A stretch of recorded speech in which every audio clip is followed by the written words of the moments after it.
And this begins a list, if you will, of various relationships that, being clothed in Christ, affects. We'll bring up once again, for the benefit of those that are watching online that wasn't part of the introduction, that going back to verse 12, put on then as God's chosen one, and then there's this list of various characteristics and things that we are to adorn ourselves with as those who are raised up with Christ. Now, having all of these things, compassionate hearts and kindness and humility and meekness and patience, being willing to bear with one another, being willing to forgive one another, having all these things, then affects the way we relate to people around us. It doesn't just affect the way that we relate to God.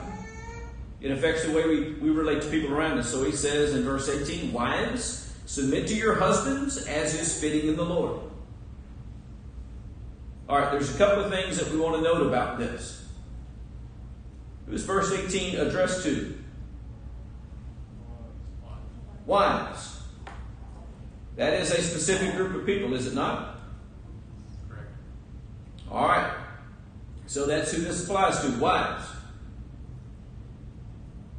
It says that wives are to submit. What does that word mean?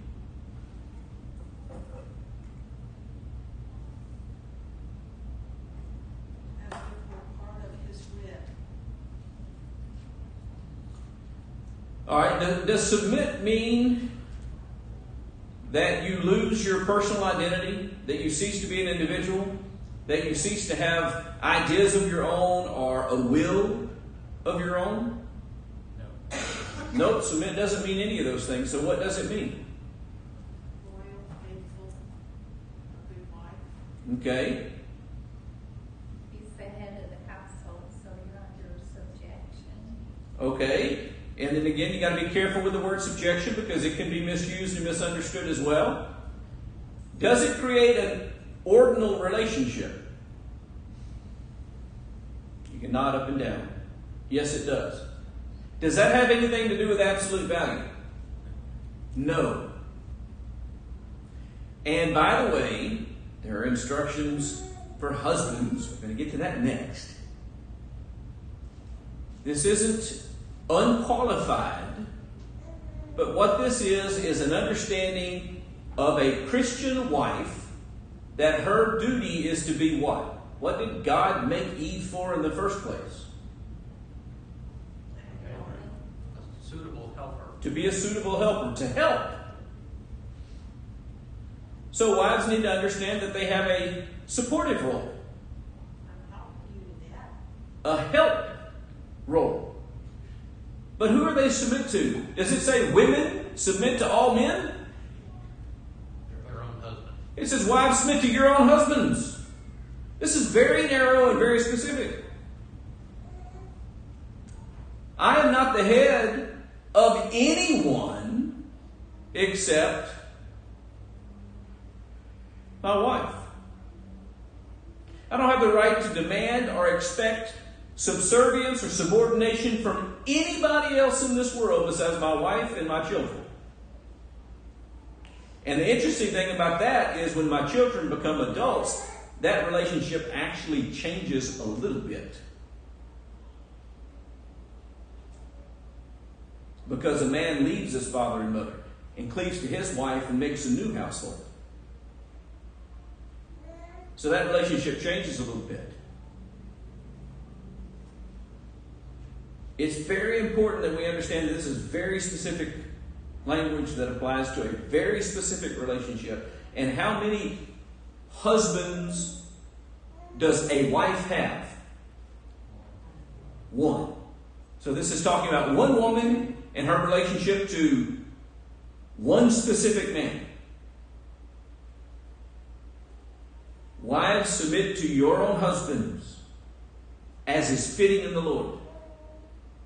See, this isn't something that arises out of the husband. You don't say, my husband is so wonderful and great and smart and capable that I am going to follow him because he's such a great leader. No, I'm going to serve him and help him and be a mate to him because That's fitting in the Lord. That's what God designed and wants.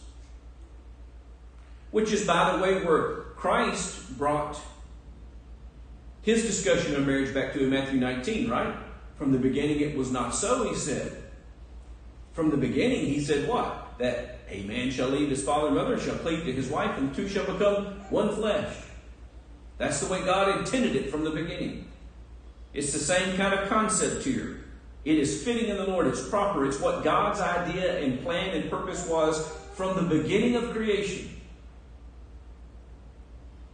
For there to be a man and a wife, and for that relationship to exist. And he doesn't stop there. Verse 19 happens.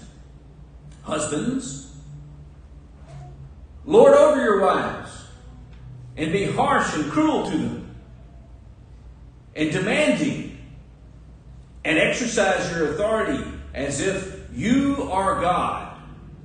Is that what verse 19 says in your Bible? Yes, ma'am. When my grandmother and grandfather were young, she could tell my granddad, she'd say, Henry, don't go to sleep. He knew what she meant. Yeah. Husbands, love your wives. Now, the nature of love as is presented in the Bible is spelled out very clearly in the 13th chapter of Corinthians. If you've got any questions about what he means by love your wives, go read 1 Corinthians 13. Love your wives and do not be harsh with them. Which is the same thing as saying what? Yes, you've been given a position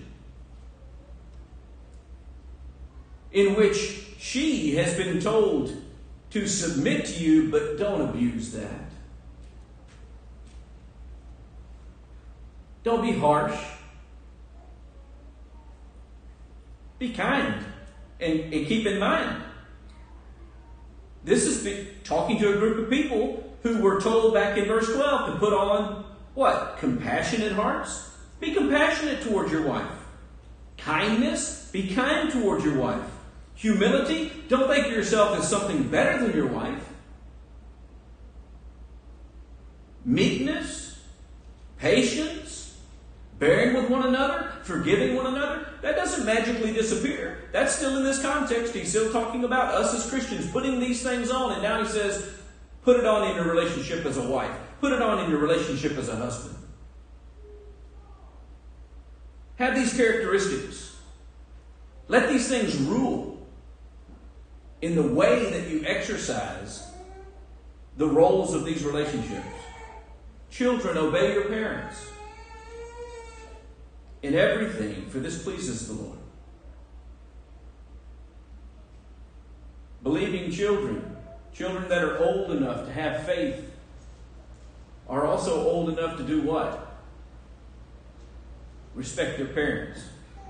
And I'm going to be the first one. I'm not going to tell you that I'm not ashamed to say this, because I sort of am ashamed to say this, but I am going to tell you that I will be the first person to tell you that I am more respectful and more loving and more quick to obey my parents. Well, my mother's all that's left in the house that I was from the house that I was raised. I'm more ready to obey them today than I ever was when I lived under their house. You want to know why? Because I've matured and I've become a lot more like this than I was when I was 15 or 16 or 17. I was much more arrogant then and self-centered and selfish. I wanted to have autonomy. I wanted to be in control. I wanted to have the right to direct my own steps and not be told what to do. Today, if my mother asks me to do something, guess when I do it? When she asks me.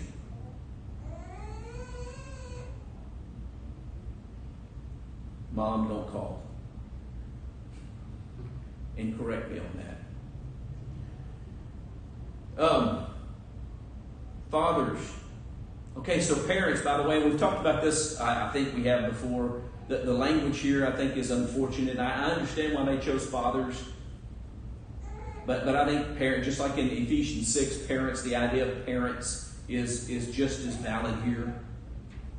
The mother and father both have authority over the children. And so we're talking really about the role as parents, as being authorities in this relationship. Fathers, do not provoke your children lest they become discouraged. Just because I have the right to exercise authority over my kids doesn't mean that I have the right to provoke my children, to be harsh with them, to fail to be kind, to fail to be compassionate, to fail to be understanding, to fail to be forgiving, to fail to be patient.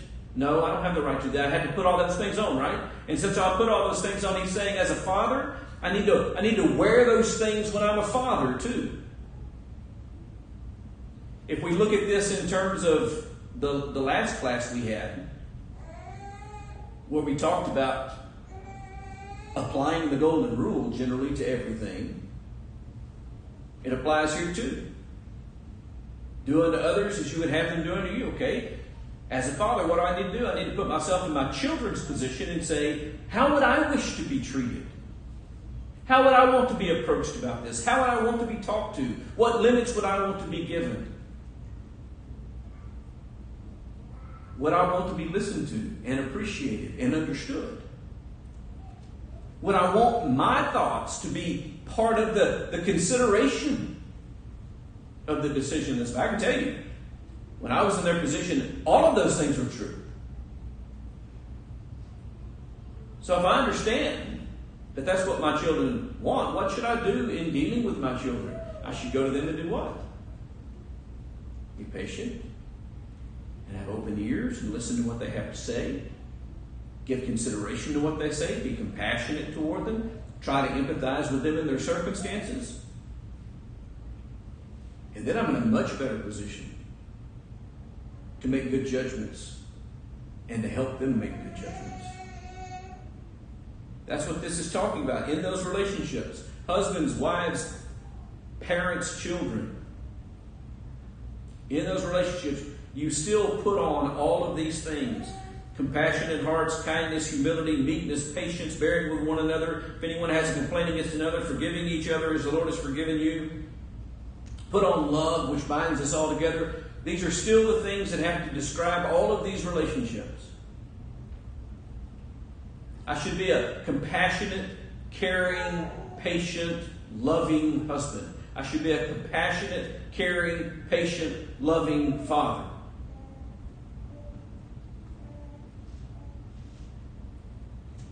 Bondservants, obey in everything those who are your earthly masters, not by way of eye service, as people pleasers. What does that mean, not by way of eye service as people pleasers? What is eye service? Doing something just for show. All right, doing something just for show, exactly. We use the term lip service a whole lot more often. And what do we mean by lip service?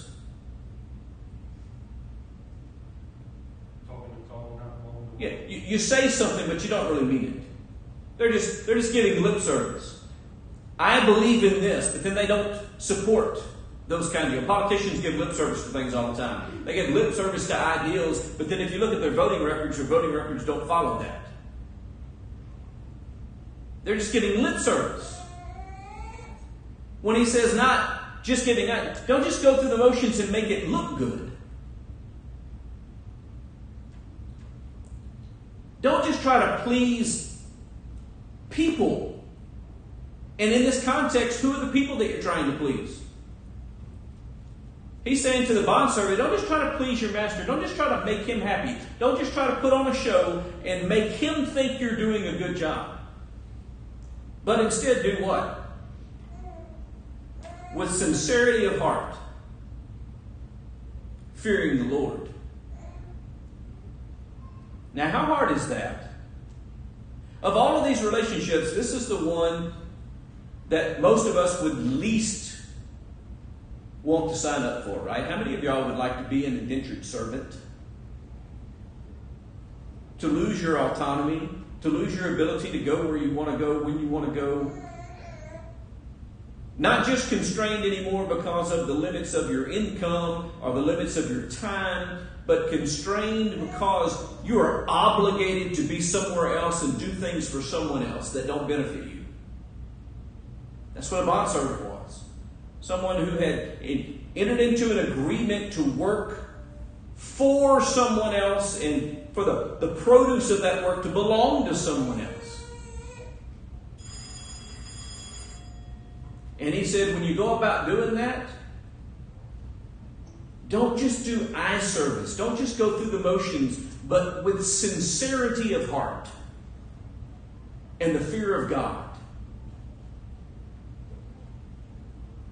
Respect that relationship. How hard is that? What's the most common way that we could apply that to our lives today? Not too many bondservants in America in the 21st century. Bosses. Our work. Work. It's the most closely paralleled thing. And it's saying, just go and go through the motions and make your bosses think you're working. You ever known people like that? That'll sit there and play solitaire on the computer all day. When the boss comes by, they make themselves look busy and look like they're working. I see some laughing and some head nodding, so I know that there are people who've seen that. He said, no. That's not how you do that. You don't just make people think you're working for them.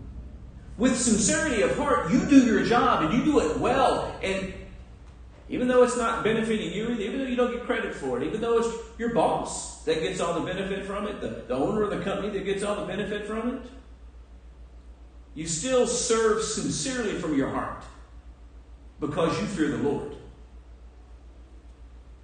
Ultimately, your reward isn't your paycheck or a promotion or a raise. Ultimately, your reward is what? Glorify God. God being glorified, number one. An expression of gratitude to God for what He has done for you, number one. And number two, at the end of your life, hearing, well done, good and faithful servant, enter into the glory of your master. That's why, as a bondservant, I don't serve merely to please men, but instead I serve with sincerity of heart. I'm not saying it's easy, by the way. I'm not saying it's easy at all. I would actually suggest that it probably takes a lifetime of discipline to truly master this. Whatever you do, verse 23, work heartily as for the Lord and not for men, knowing that from the Lord you will receive the inheritance as your reward. You are serving the Lord Christ. In every one of these relationships, you're the kind of wife that you ought to be, not because your husband deserves it, but because God deserves it. You're the kind of husband that you ought to be, not because your wife deserves it, but because God deserves it. You know what's neat about that? If you're the kind of wife that you're supposed to be because God deserves it, and you're the kind of husband that you're supposed to be because God deserves it, and you pair those two together, what happens? Then it's really, really easy because the person you're serving deserves it. Same thing with parents and children. If you're the kind of parents that you ought to be, and your children are the kind of children that they ought to be, how's that relationship work out? Much better or much worse? I think it's much better. If you're the kind of employee that you ought to be, whether it's appreciated by the boss or not, guess what? God's glorified. And ultimately you receive a reward. Isn't that what He says? Whatever you do, work heartily as for the Lord, not for men, knowing that from the Lord you will receive the inheritance as your reward. You're going to get your reward from God, whether you get it from men or not. For the wrongdoer, verse 25 warns, for the wrongdoer will be paid back for the wrong he has done, and there is no partiality. A bad husband is going to answer to God. A bad wife is going to answer to God. Bad children are going to answer to God. Bad parents are going to answer to God. Bad bosses are going to answer to God. Bad employees are going to answer to God. You don't get to skate free. There will be an account given.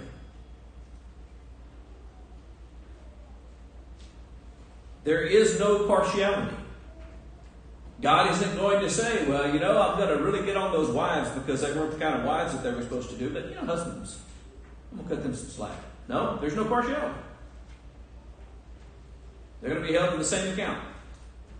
I'm guessing that was a second bill. Masters, treat your bondservants justly and fairly, knowing that you also have a master in heaven. So now he gets the other side of that relationship as well. Do you notice he gets both sides of every one of these relationships? He talks to wives, he talks to husbands, he talks to children, he talks to parents. He talks to bondservants, he talks to masters. And he says, don't ever forget. You'll always have somebody over you. You will always have to answer to. So you better respect God in these relationships. All right, got to stop.